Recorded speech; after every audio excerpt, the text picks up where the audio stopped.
I don't know, man. There's these tasting notes are always like pretty confusing, and I'm not sophisticated enough to know how real they are. I'll just do my usual basic notes and tell you which one I like.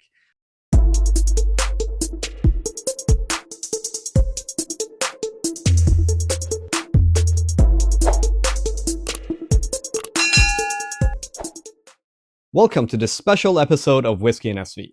I'm your host Sam, and tonight I'm going to be reviewing and comparing the latest high altitude series release from Found North, the Peregrine 2024, with the first high altitude series, the Peregrine First Flight.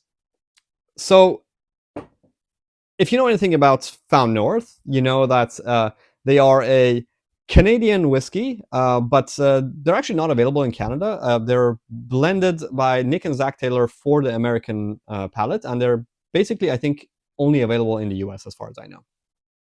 So it's like a craft distillery that gets like highly aged whiskeys from Canada, and they finish it and they blend them, and they release them in the USA.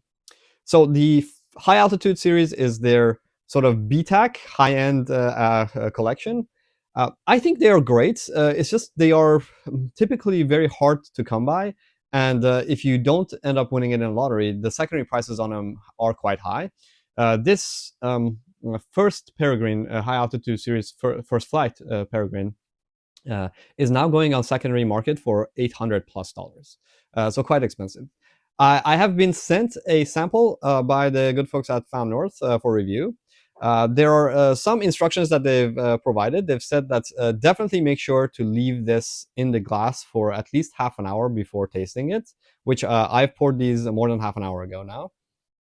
And there's some additional information in the email that they sent me that I want to read out to you. So they say after reviewing first flights, our goal with Peregrine 2024 was to provide more thickness in the mid palate and dial back the black pepper on the finish, allowing us to rely less heavily on the new wood finishing casks. Our ratio of cognac to new wood in first flight was about 60-40.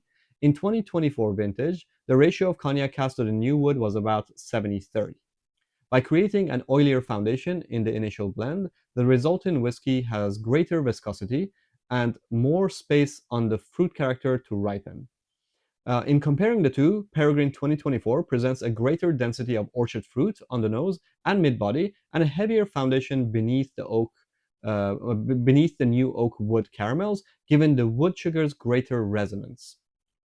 With this release, we are asking our media list members to consider incorporating some of the specific details in their post videos and podcasts. So the 2024 designation on the label indicates the year of the release. The release was bottled. Okay, well, I mean, I guess the 2024 is the year it was bottled, but the way you would actually like know when this is because it's a 21 year versus the 20 year on the original one. There we go. Okay, and then it says the lottery will open February 12th. The best way to participate is to sign up for our mailing list, where we will share the details of how to enter. Okay, so as you know, basically the way to win these bottles is that you go on their mailing list, and then they'll send you a link to enter the lottery. The way the lottery works is to stop people from gaming it. You actually pay for it by your credit card ahead of time, and then if you win, I think they put a hold on your credit card, and then if you win, the bottle will be shipped to you. And if you don't win, then the hold will be taken, or like they'll refund you or something. So it seems a pretty fair process, and they're trying to do it in a way that if you win once, then the next time you'll have less chances of winning, and if you don't win, then next time you'll have more chances of winning. So they're doing as much as they can to be as fair as possible in getting these bottles in the hands of people that want them. Of course, people still enter these just to put them on secondary, which is infuriating, but it is what it is. Try your luck. Make sure you sign up if you're interested to get this one. And the MSRP on this is, I think, much more than the previous one. So there is a fact sheet, which I'm going to put up on the screen here. So it says Peregrine 2024 began as a blend of 21 and 24-year-old rye blends with 23, 24, and 25-year-old corn. Reflecting on Peregrine's first flight, Our goal for Peregrine 2024 was to provide more thickness to the end palate and dial back the black pepper on the finish. In pursuit of the goal, the 2024 year rye was the key component. It provided a substantial foundation of spice without astringency, allowing us to lean heavily into the rest of the blend for texture and viscosity, and to use a higher ratio of cognac to a new wood barrels for further maturation. After three additional months, we married all but one barrel to create the final blend.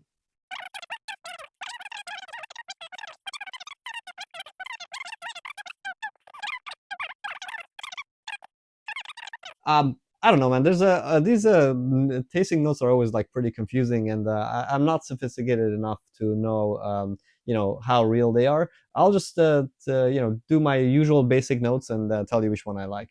Yeah, the other thing to I guess to note about this is the MSRP is 224.99. So after tax and shipping, you expect to be paying over $250. I'm already dreading what the secondary market for these is going to be. Hopefully, they have enough bottles that it won't be massive, but it doesn't really say what the run rate in terms of bottle count is. Okay, without further ado, let's get to the tasting. As I mentioned earlier, I had let these air out here for more than half an hour, so that's paying attention to what they instructed us to do. I'm going to put number one on the new one, and number two on the old one, just because of the way they're set up. I always do this as number one, so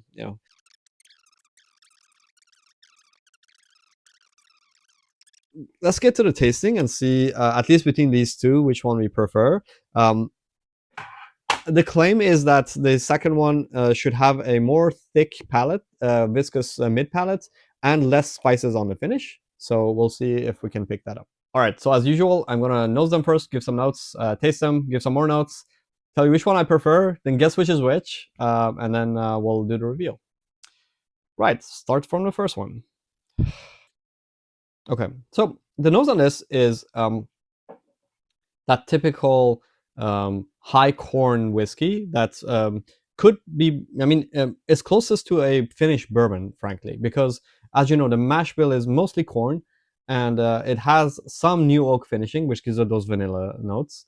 And corn in general is very sweet, so that's what you're getting here. You're getting like those sweet corn notes, and then the finishing is obviously from the cognac cask. So there's like basically those dried fruits, red fruits mostly. Very nice. It has a little bit of a dusty note to it, which is kind of very, very inviting. Let's see if we can tell the difference between that and the second one. Very, very similar on the nose. Full disclosure, I have a bit of a cold, and it's still not fully resolved. So my nose is still a little bit blocked. But honestly, between these two, even side by side, I'm pretty sure if you did a few shuffles, I wouldn't be able to distinguish because they're very, very similar to each other. Yeah. Okay, so let's go on the palate and see if we can tell any differences on the palate. So the cognac influence comes out quite a bit on the palate on this. Of course, there's the sweet honey and caramel notes that are coming from the corn and the new wood, but the dry red fruits and that sort of fortified wine type character are also pretty predominant here. It's very inviting. Is it something that I remember specifically distinctly to be I've tried before? No. I think there are other whiskeys in their lineup that are similar. So there's a little bit of a bitterness from the sort of fruits, I guess. Yeah, I don't know how to describe it. It's kind of like if you don't sweeten fruits and they dry, they sometimes get a little bit of a sort of a bitter note to it. It's not off-putting by any means. It's quite nice, very viscous on the palate, and very nice whiskey. Now, is it worth $800? Definitely not for me. But would I be happy to pay MSRP for something like that? Definitely. Okay, let's go to the second one and see if we can tell the difference. So again, on the nose, I really can't tell the difference. Could be because of my nose. Could be just because like it's so close that for someone like me who doesn't have a who's not a super taster or a super smeller, then I can't really tell the difference. Okay, let's go for the palate. Wow, very similar to the other experience. I think it's slightly less. It's slightly less complex, very slightly maybe. I don't think I would be able to tell the difference if I wasn't side by siding them. There does seem to be more. There does seem to be like more sort of spicy notes on the back end of this. Like my mouth is still watering from all the spices, um, but very very similar expressions. Like I wouldn't say that. I think if they weren't side by side, and even side by side, if you shuffle these a couple of times and give me, I think there's a high chance that I would get confused. Let me try this again. So I guess their stated goal was that they want the mid palate to be more viscous. This is already very very viscous, so I don't know. It makes me think that maybe this is the 21, but I'm not sure. Um, Let me go back to this again. I prefer this on the nose, I think, slightly. It does come across as a little bit more well-rounded, but it's super nitpicking. It's not something that I can confidently say that I'll be able to um, get right every time. Okay, let me see. This definitely has more of the cognac cask influence in it. There's just those sort of the bitters from the fruits are more prominent, I feel. Is it more viscous, or I'm not sure. From a spice perspective, it's similar. I wouldn't say that it's different. I don't know if it's any more viscous or not. I actually think that this may be actually a little bit more viscous. Similar, very similar. I honestly have no idea which is which. I don't think this is like a big difference. I think like maybe if you're a super taster or a super smeller, maybe you can tell the difference. For me personally, they're both really really good. Um, None of them really like especially when I'm looking at those notes of having like if you're expecting like thicker mid palates and less spicy finish. I guess this one has slightly less spicy finish. Um, but yeah, let me just go one more time. I'm definitely getting more of a cognac influence on this. So my guess is just purely on the fact that I'm getting more cognac, because this has more cognac in it. I'm guessing this is a 21. Do I prefer that to this? I'm not sure. This is great. This is also great. I actually do like more of the peppery notes on this. It is definitely more peppery. Okay, so I think my guess is that this is a 21. This is a 20, but I have not a lot of confidence in that. I don't have a lot of confidence in that, and I think from an enjoyment perspective, it's marginal. If you gave me these whiskeys not side by side, I would probably not be able to tell you which is which. Even side by side, I think if you gave me, I will probably, you know, I may err on the side of this more often, but I think it's a toss up. It's not like a clear difference where I would definitely pick one over the other. Okay, let's do the reveal and see which is which. All right, so this is number one. Oh, okay, so this is the 21. So interesting. So that means this is number two. Yeah. Okay, cool. All right, so in conclusion, I think these two whiskeys are both great whiskeys. However, I don't think there's that much of a difference between them. So if you have one and you don't happen to get the other one, then don't fret too much. In general, I think the core range offers much better value than the high altitude series. The high altitude series is great. However, I think the secondary market on them is just got super ridiculous. Like if I thinking about this bottle costing $800, do I think if I would have opened it at $800? I don't know. Like I really wonder. I mean, of course, I probably would have for my channel, but the reality of it is $800 is a lot of money, and you can get a lot of other whiskeys for that. And I enjoy Found North a lot in their core range. Like I can have pretty much actually, like whenever I've done a blind between this and the core range, I've preferred batch 9, which is a ruby port finish. So with a new one coming out, am I gonna try to get it? Of course, I'm trying to get it because I want to complete my vertical.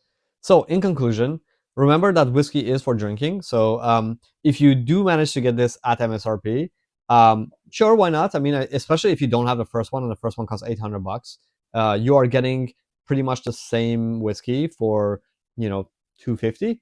So I think it's worth it for sure to have on your bar.